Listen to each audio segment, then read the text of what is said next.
Vamos falar agora sobre a CPI da pandemia e os impactos econômicos.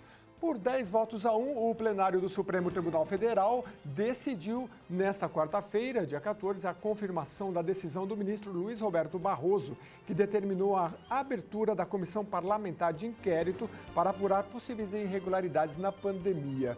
E sobre este assunto eu converso agora com o economista Igor Macedo de Lucena. Bom dia, Igor, tudo bem? Bom dia, é um prazer estar aqui.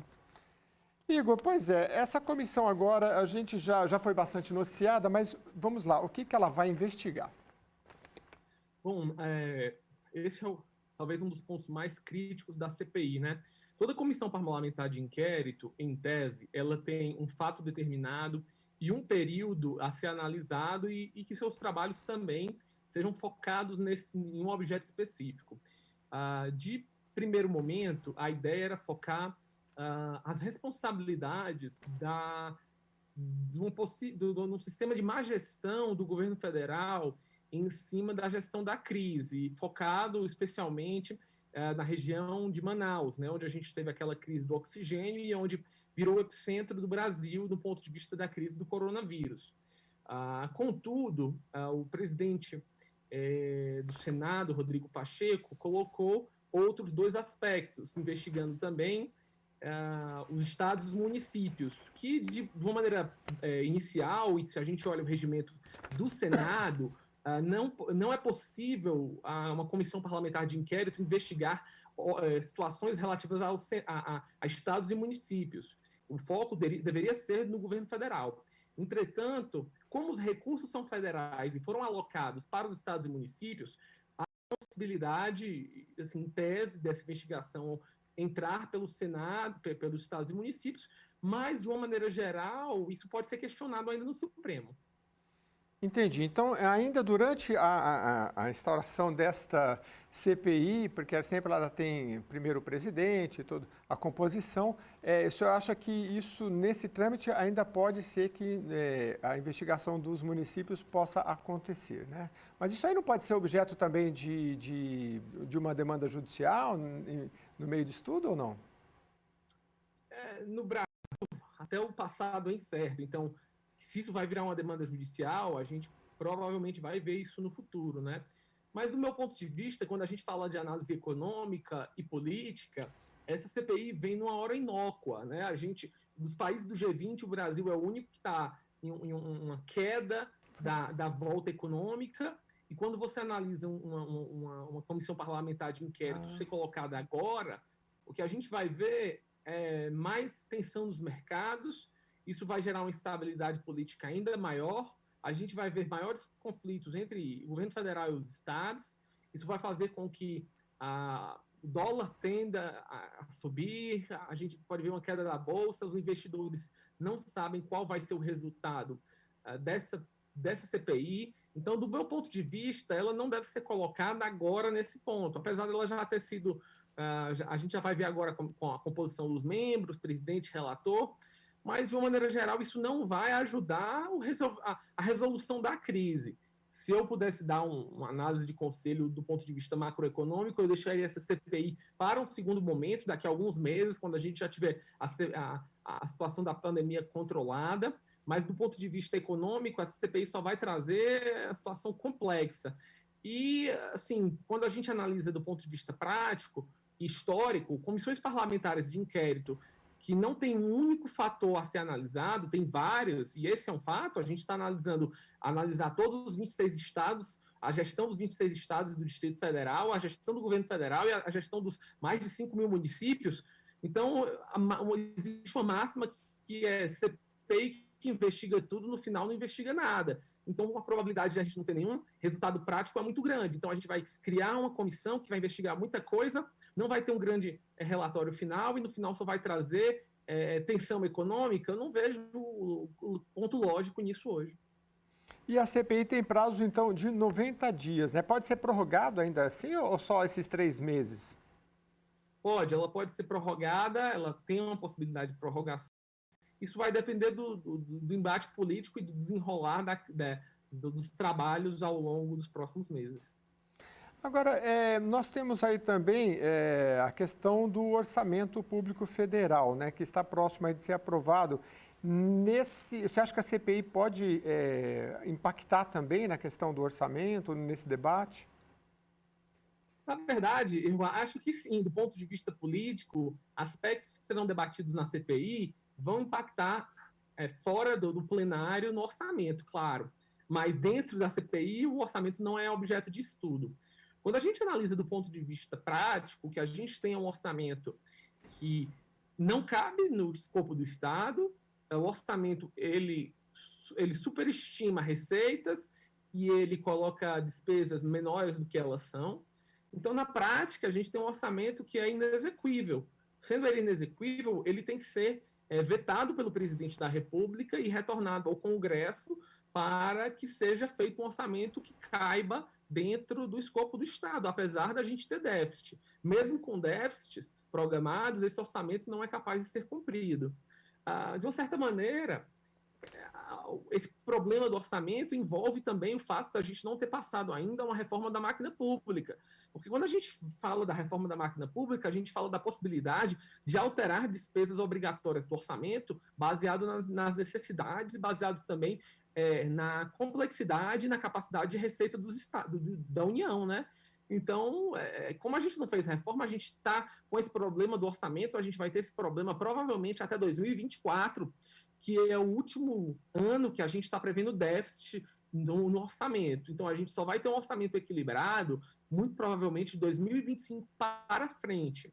E o presidente Bolsonaro ele não pode sancionar o orçamento do jeito que está, já com as ressalvas do TCU, com risco de incorrer em crime de responsabilidade, tal qual foi o caso da presidente Dilma. Então, essa situação do orçamento, eu diria que é tão urgente quanto a questão da pandemia. Sem ela, sem o orçamento aprovado, a gente não tem a capacidade de executar o plano de ajuda às empresas, o plano de ajuda ao emprego, o novo Pronamp, o novo BEM, e principalmente uma expansão para além de 4 meses do auxílio emergencial, que vai se tornar mais do que necessário a partir do momento que a gente não vai conseguir controlar toda a pandemia em 4 meses.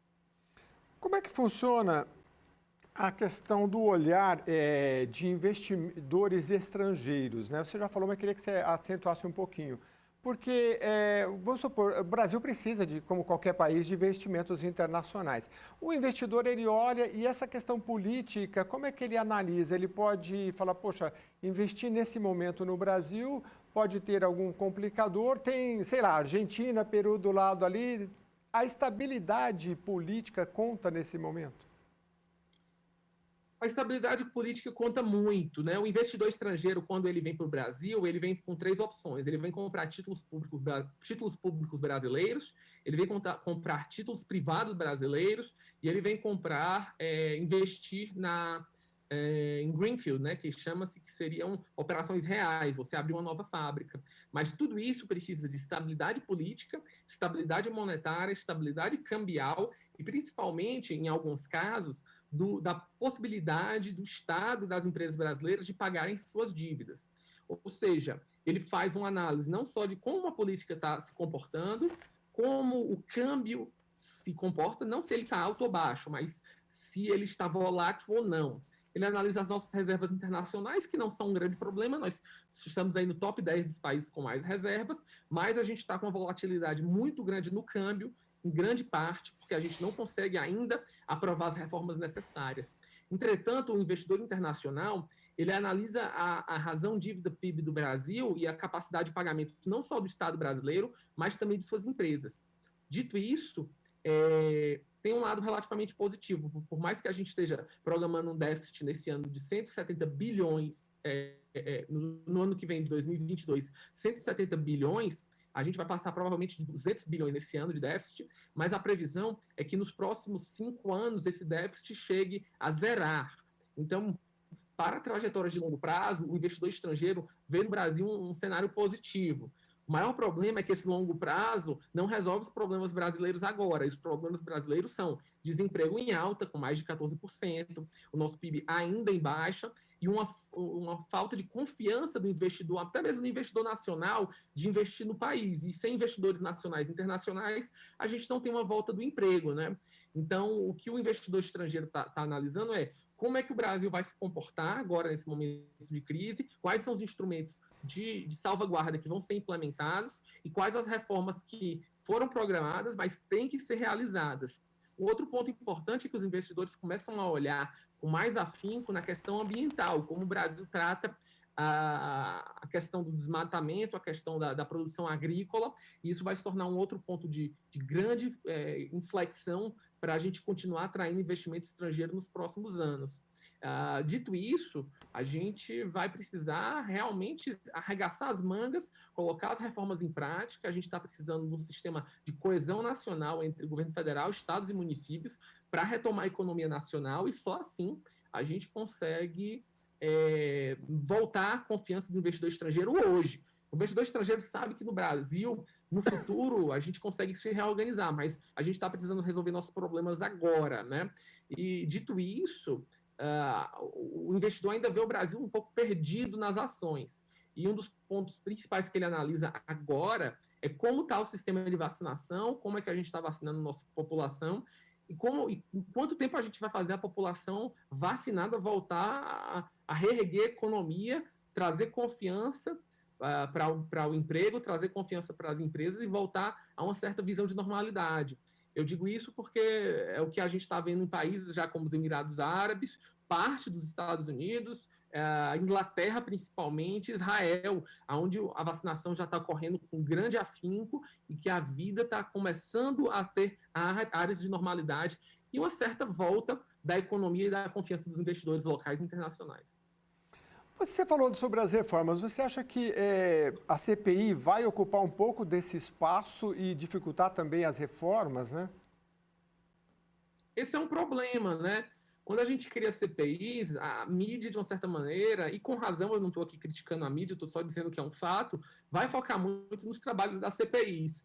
E alguns senadores e deputados que estão nas listas são senadores e deputados afincos, com convicções fortes. Então, a gente vai ver debates grandes, fortes, trocas de acusações. Isso termina ocupando muito o pensamento e também a análise dos políticos e dos formuladores de políticas públicas, o que é ruim, porque eu digo que... E aí eu digo que é um momento inócuo, porque o nosso foco, independente de quem é o gestor público, qual é o grau, estado, município ou união, tem que estar focado em 2 pontos. Reorganização do orçamento, 3, na verdade. Reorganização do orçamento, realizar as reformas e passar o mais rápido possível a vacinação, trazer o mais rápido de vacinas. Agora, a gente analisar a CPI, quem tem culpa A, B ou C, não vai resolver os problemas do Brasil. Vai fazer com que a nossa recuperação seja mais demorada ainda. Agora, a gente está falando aqui do tempo político, do tempo da economia, do tempo da justiça. Nesse sentido, nós sabemos que, como você acentuou, tem a questão das eleições. Nós tivemos o caso do Banco Central, de uma autonomia, né, recentemente. Queria que você analisasse isso do ponto de vista de se passar o período de um político, né, de estar no poder, e as instituições. Queria que você fizesse essa análise para que a gente tenha uma base sólida, né, e nesse aspecto em especial sobre o Banco Central, por favor. Olha, esse ponto do Banco Central, eu acho que foi uma das maiores reformas que o Brasil fez nos últimos anos, tá? São poucos os conjuntos de países em que o Banco Central tem uma real autonomia sobre a política monetária. Uhum. O que isso significa? Significa que, por mais que o presidente da República ele indique e passe ao Senado os nomes do presidente da sua composição, os seus mandatos não são concomitantes com o mandato eleitoral, ou seja, ele elege hoje o presidente do Banco Central e sua diretoria no 3º ano do seu mandato. Isso significa que ele, sendo o atual presidente, sendo reeleito ou não, ou um novo presidente entrando, a gestão do Banco Central se manterá a mesma. ele só poderá ser alterado a partir do 3º ano do mandato do próximo presidente da República. Isso significa que a gente elimina um certo risco de populismo perto de eleições. O que eu falo de populismo de Banco Central? Eu falo de você diminuir taxas de juros artificialmente, liberar mais dinheiro pelos compulsórios, afrouxar medidas de fiscalização sobre o setor financeiro, tornar mais simples sistemas de crédito a pessoas que não têm capacidade de pagamento. Então, tudo isso fica minado e fica contido porque a diretoria do Banco Central é livre e não é capaz de ser demitida.